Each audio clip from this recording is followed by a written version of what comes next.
everyone, it's Jack from Cultaholic.com, and you know what time it is. It's my favourite. I can't be serious with this introduction to the video because I'm still reeling from last night's events. But will any of them impact the wrestlers of the week league table? Let's find out, because of course it's time to look at all of my wrestlers of the week. It's bloody Friday. We'll start with some honourable mentions, but I've struggled, to be honest with you. I've struggled with the honourable mentions. There was a really good tag match in New Japan, which I think everybody deserves an honourable mention for, but mainly I want to give an honourable mention just out of sympathy to my boy, Briggity Bray Wyatt, the Fiend, because, man, what can you say? You know, he's great. He's great on the mic. He's great in the ring. He doesn't deserve this. I hope an honourable mention's alright for you, mate. It's not going to be any consolation at all. Let's just move swiftly on to the top 10. And number 10 this week is a man who I'm really looking forward to every Monday on Raw, and his name is Angel Garza. Garza's had a couple of good matches recently, both against Humberto Carrillo, one in Saudi Arabia, which was alright but suffered from a really muted crowd response, and one on Raw, which was pretty damn good actually. I do worry that this feud may be a little bit detrimental to Humberto Carrillo potentially, because he just can't seem to buy a win over his arrogant, handsome, smug, gorgeous cousin, Angel Garza. But at the same time, you can't argue that it's not elevating Garza, because it is. And every time I talk about Garza on this series, I just find myself saying the same thing, but it always rings true. He's so good, so charismatic already as well, and just really has limitless potential for the future. But you know who else we thought that about a few years ago when they were tearing up the indies? People like Ricochet, who got absolutely squiggity squashed and destroyed by Brock Lesnar last night. So you never know what's going to happen, do you? You never know. Apologies for the slightly despondent tone of this week's video, but shockwaves have been sent through the office. No, it's not that bad. We're all having cups of tea and stuff in there. It's lovely. Number 9, Jesus my saviour. It's Seth Rollins. That sounded weirdly sexual. Rollins is really doing well. I mean, the turnaround, if anything good has come out of this whole Fiend thing, it's the fact that it forced WWE's hand. It forced them to abandon Seth's babyface push. It kind of ruined it as well. But he is thriving once again as a heel, and I'm really enjoying it. I mean, I'm enjoying the stuff with his stable alongside the AOP and Murphy. Wish that he'd been able to keep his first name though. And I'm really enjoying this new little feud they've got going on with the Street Profits. And that's a big reason why Rollins gets 2 points this week. One, for his tag team match at Saudi Arabia, which may have been my favourite match on the show. I'm not quite certain, but it was pretty good. And also for his singles match on Raw against Montez Ford. Yeah, Rollins is killing it. Not only in terms of his in-ring stuff, which he always kills, of course, but also on the mic. He's so much more natural as a heel. It's wonderful to see, and he's really thriving again. Back in sort of 2015, Rollins, I think, was my favourite wrestler at the time. I thought he was absolutely incredible. I loved everything he did, and now I think he's getting there again. I'm really starting to enjoy Rollins' stuff once more, and it's lovely to see because he's so talented, and he was being a little bit wasted towards the tail end of that babyface run. Number 8 this week, I've just mentioned him. It's one half of the Street Profits. That's right, it's No, sadly not. It's Montez Ford though, and he's good as well. No, I'm joking. Of course, Montez does appear to be the more naturally talented of the 2 Street Profits members, but at the same time, I feel like Angelo gets hard done by. You know, he brings a certain something to the team, he's the muscle and everything, but it's Montez really who is very much front and center. Montez was great in that singles match against Rollins, that gorgeous frog splash that he gets such elevation on it. It's absolutely superb. And then in Saudi Arabia as well, they seem to be really over with the crowd, which I was surprised about given that they are newer members of the Raw brand. But yeah, Montez was good in that match too. And there were like loads of signs for them in the crowd and stuff. There was a giant plastic cup. They really do bring the swag like nobody can. I'm the whitest man alive. And again, I said it about Angel Garza. I feel like Montez, and to be fair, I'm never a fan of breaking up tag teams just for the sake of it. But if anything were to happen with the Street Profits and they fell out or whatever, I do think, like Angel Garza, Montez has so much potential to go on and do great things as a singles wrestler as well. But then again, we saw what happened to Ricochet. You know what? I've said that point already. I don't want to keep repeating it. This has been a very Fiend-themed episode of Wrestlers of the Week so far, hasn't it? I'll try and scale it back a little bit. Number 7 this week, and still the WWE United Kingdom Women's Champion, it's Kayla Rae. Kayla Rae had a match last night that I have very mixed feelings on in NXT UK, and that was a match against Toni Storm, an I Quit match, which Kayla Rae won. The reason I have mixed feelings on it is that, well, one, to be fair, in a good way, it made Kayla Rae look like an absolute killer, a horrible heel, a sadistic psychopath, but on the other hand, Toni Storm really did not benefit too much from it. The I Quit stipulation is a risky one because the winner always benefits far more than the loser does. The ending was certainly unique with the chair wrapped around Toni Storm's head and Kayla Rae threatening to jump off the top rope and effectively break her neck, and then obviously Toni Storm quit. Now, I feel like, again, that is quite detrimental to Toni Storm, who's always been built up since she's signed with WWE as a heroic babyface character. But on the other hand, you do sometimes have to knock people down to elevate others, so I, to a degree, understand why they did it. Another drawback from the match slightly is that the crowd really didn't get as invested in the finish as you'd hope they would. But it all seems to have a purpose anyway, at least in the case of Kayla Rae's title reign, because it seems to be setting up for a future match with Piper Niven. And if you know those two women, you know their history in ICW and everything, you'll know they have an incredible chemistry, and hopefully if they're given a really good chance to show what they can do, they can go out and absolutely kill it. I've said kill it in this video quite a lot. I'm down with the kids. I say kill it to mean do good things. I know all the slang. Get a grip, Jack. Moving on now to number 6. Let's go to Germany. Oh yeah, Deutschland, yeah, they're good.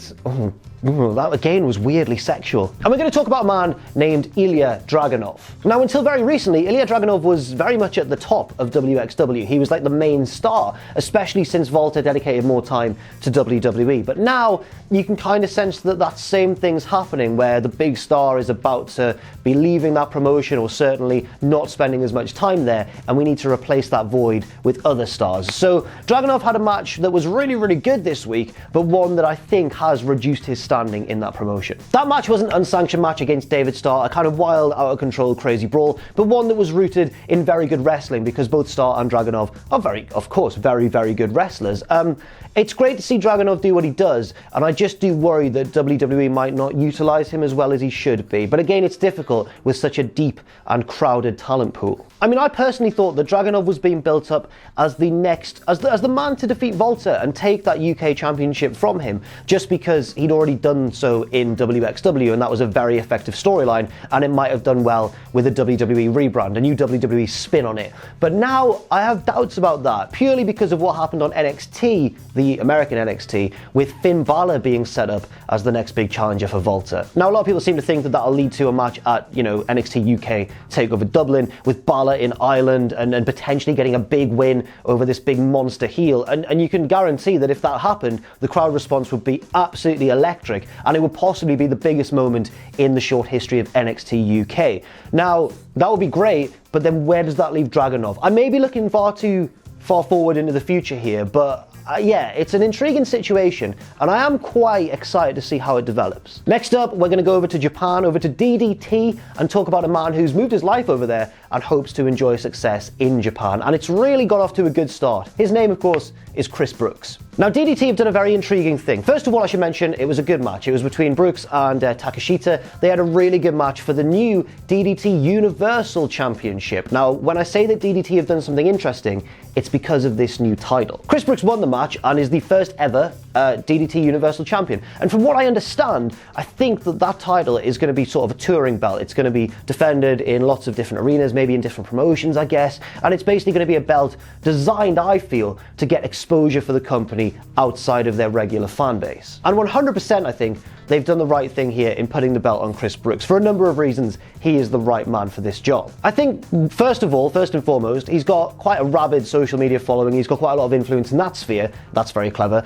Also, I think that as a Westerner generally, if DDT are looking to expand their audience, that's the best way to do it. Put it on not only a Westerner, but one who can wrestle, one who's very charismatic, and one who, again, has just quite a legion of fans. And also, if we're going to look at it in a really sort of businessy kind of way, then if you're looking for someone in the UK scene who has a lot of contacts and a lot of good relationships with various other wrestlers who could come in and have good matches with him, or other DDT members maybe, then it's Chris Brooks. He's the right guy for the job, and thankfully it was a good match. So the fact that it's not just seen as totally a utilitarian decision, but one that was a wrestling decision as well, I think rings quite nicely. Very serious point there. I'll try and be funny again. Can't think of anything this time.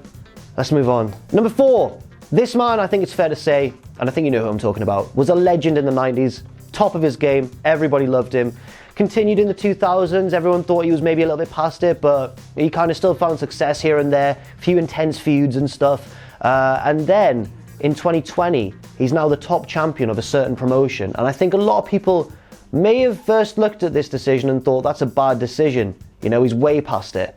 But he's not, in my opinion, and that man, of course, is Masato Tanaka. Yes, I don't know who you thought I was talking about. Tanaka is still the top champion in DDT. We're sticking with that promotion for now, and he defended his title in a great match against Mao on the same show that Chris Brooks won that new title on. So it was a pretty good double kind of main event on that show, and I think it probably made for a good event in general. Masato Tanaka continues to be a boss in 2020 against all odds. He can still very much go in the ring. Of course, he's had to slow down a little bit, but he's still in fantastic condition. You can just tell by watching his matches. And you might think, the standard old argument, yeah, it's an older guy, surely they should put the belt on someone new and hungrier and more for the future, think more long-term about it and everything. But in a way, Tanaka is elevating those around him. For example, his challenger in this match, I think, is 23 years old and looked good. He wasn't outclassed by Tanaka at all. He is certainly one for the future, certainly somebody that DDT have their eye on as a star of the future. And even though he lost to Tanaka, it was a great match and a great showcase of what he can do. And Tanaka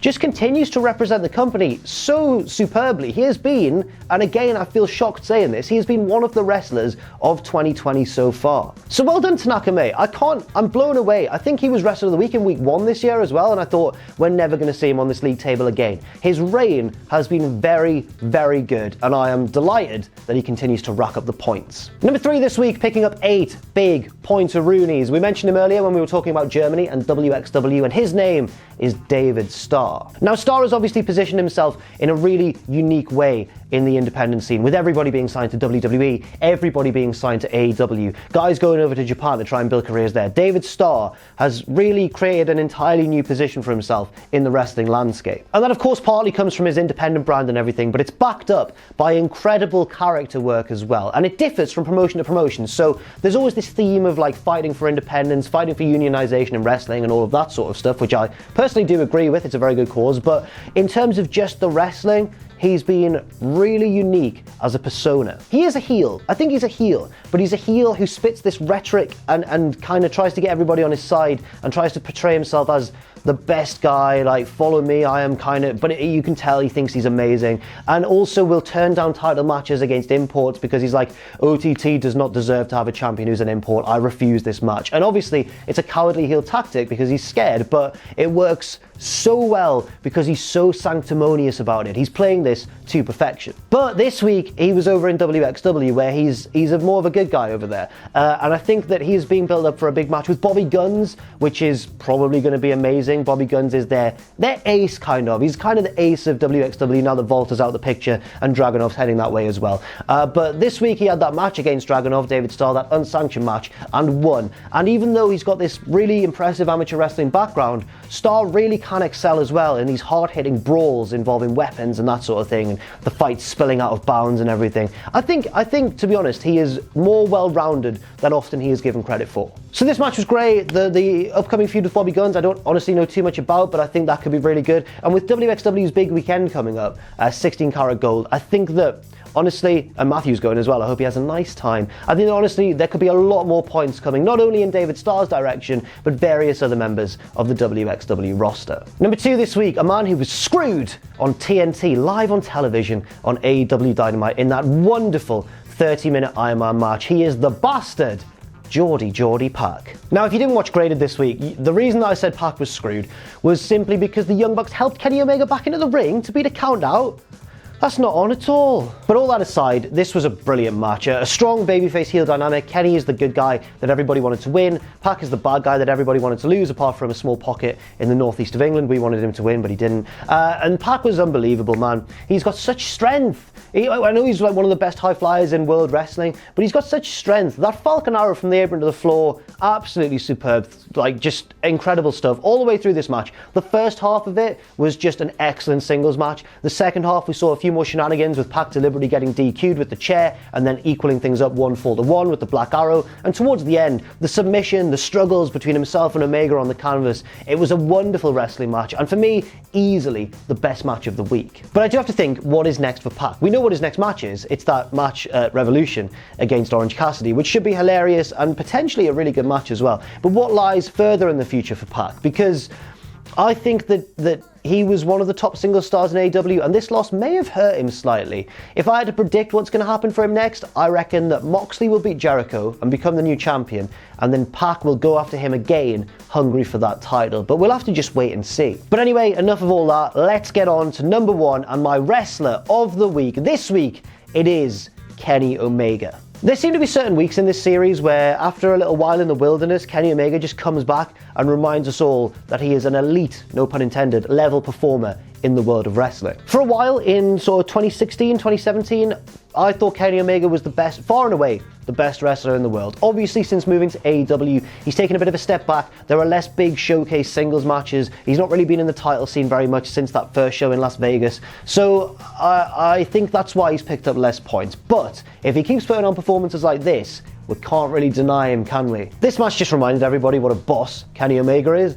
I mean, the one that sticks in my mind wasn't even like one of the big finishing sequences or anything. It was that attempt at the one-winged angel. Pac struggled out of it, so Kenny like nudged him off his shoulders, caught him, and hit a sweet bridging German suplex for a near fall. Amazing scenes. An incredible Tiger Driver a little bit earlier on as well. B triggers for days, but spaced out properly throughout the match, so it all made sense. And then that big win at the end, of course. And yeah, you can't say fairer than that, really. Now, obviously, Kenny's future lies in the tag team division for now, because there's that match that I'm so hyped for at Revolution, the big tag title match between himself and Hangman Page and those damn Young Bucks who've been bullying Page recently.